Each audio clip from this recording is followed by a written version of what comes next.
지난달 캄보디아에서 취업 박람회를 다녀오겠다고 떠난 대학생 A씨가 싸늘한 주검이 되어서 돌아왔습니다. 캄보디아에 넘어가서 변을 당하는 우리 청년들, 당신은 어떻게 생각하시나요? 한국 사회 구조의 문제와 더불어 우리 청년들이 앞으로 어떻게 살아가야 되는지에 대해서 진로 전문가이자 같은 청년인 제 생각을 좀 얘기해 보려고 합니다.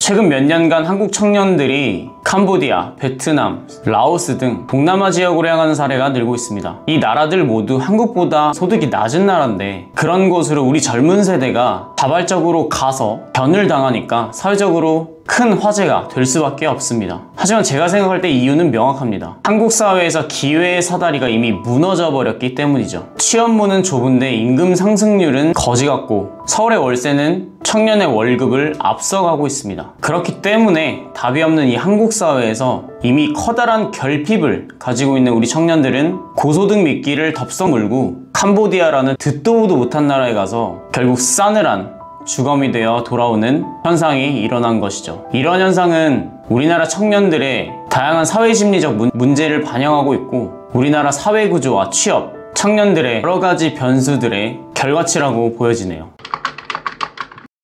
많은 기성세대들은 요즘 청년들이 취업을 안 한다 라고 얘기하지만 실제 데이터를 보면 좀 다릅니다. 청년들의 체감 실업률은 20%를 넘고 대졸자 중 상당수가 비정규직 혹은 단기 계약직으로 사회에 진입합니다. 즉 취업이 어려운 것이지 무조건 안 한다라고 보기 어렵다는 거죠. 청년들은 노력하지 않은 게 아니라 정답 사회만을 강요한 이 사회 구조 안에서 최선을 다했고 그럼에도 불구하고 성과가 보장되지 않은 경쟁 구조 속에서 이미 지쳐버린 거죠. 스펙을 쌓고 자격증을 아무리 따도 도대체 어디부터 잘못된 거기 때문에 내 상황은 나아지지 않을까? 라는 질문만 메아리로 남습니다. 이러한 불확실성 속에서 차라리 해외로 나가서 직접 부딪혀보겠다 라는 청년들이 많이 생기고 있어요. 그중 일부가 선택한 곳이 바로 캄보디아입니다. 낮은 진입장벽, 새로운 시장, 그리고 상대적으로 낮은 생활비, 그것이 결핍된 마음을 가지고 있는 우리 청년들에게는 적은 리스크의 선택지가 된 것이 아닌가 생각합니다. 어떠한 행동을 하든 간에 자신이 주체성을 가지고 방향을 설정한 후에 행동해야 하는데 한국 청년들은 이 나라에서, 이 사회 환경에서 원하는 방향대로 살고 있기 때문에 자신이 행동하는 데 있어서 큰 그림과 방향이 없다는 게 가장 큰 문제라고 생각합니다. 그러니까 어떠한 선택이 문제가 되는 이유는 단기적인 도피처이기 때문입니다. 한국에 남든 해외로 가든 청년들이 자신만의 기준을 가지고 건강하게 삶을 설계하는 게 중요하다고 생각하는데요. 물론 개개인에게 처한 상황과 상태를 일일이 공감하고 이해하기는 어렵습니다. 하지만 저도 30대 중반이고 청년들의 진로와 취업 등을 도와주는 역할을 하고 있기 때문에 청년들이 건강하게 살려면 어떻게 해야 할지 세 가지에 대해서 생각해 보았는데요. 가장 중요한 첫 번째는 메타인지입니다. 한국 사회의 구조를 비판하는 것도 물론 필요합니다. 하지만 그 속에서도 나만의 기회를 찾으려는 노력이 반드시 동반되어야 돼요. 큰 돈을 벌어서 지금의 상황을 단번에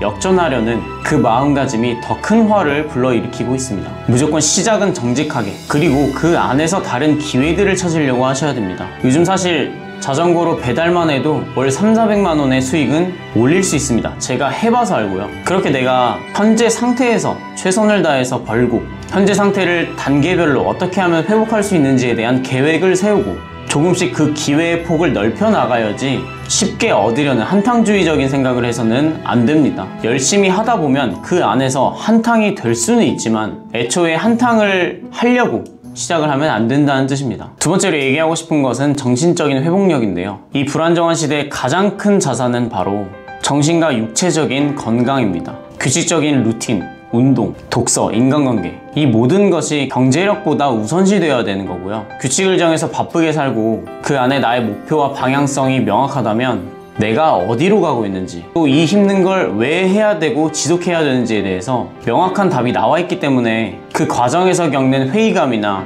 어려움, 타인과의 비교에서 오는 상대적 박탈감 등에서 해방될 수 있습니다. 세 번째는 지속 가능한 성장형 마인드입니다. 단기 수익보다는 10년 후 내 커리어, 이걸 설계하는 시각이 필요해요. 캄보디아에 가는 것 자체가 잘못됐다고 생각하진 않아요. 단 그곳이 일시적 도피가 아니라 성장을 위한 하나의 경험이 되어야 되는데, 안타깝게도 우리 청년들은 고소득을 통해서 무언가 단번에 역전하려는 한탕주의가 만연한 것 같아요. 그런 마음보다는 내가 3년 후, 5년 후, 10년 후에는 무엇을 할 건지 계획을 한번 세워보시면 좋을 것 같습니다. 물론 계획대로는 안 되겠지만, 계획의 필요성은 계획을 계획대로 하려고 하는 게 아니라 계획대로 하려고 노력하는 동기와 마음, 그것들이 경험적으로 더 많은 것들을 가져다 주기 때문에 계획을 세우는 겁니다.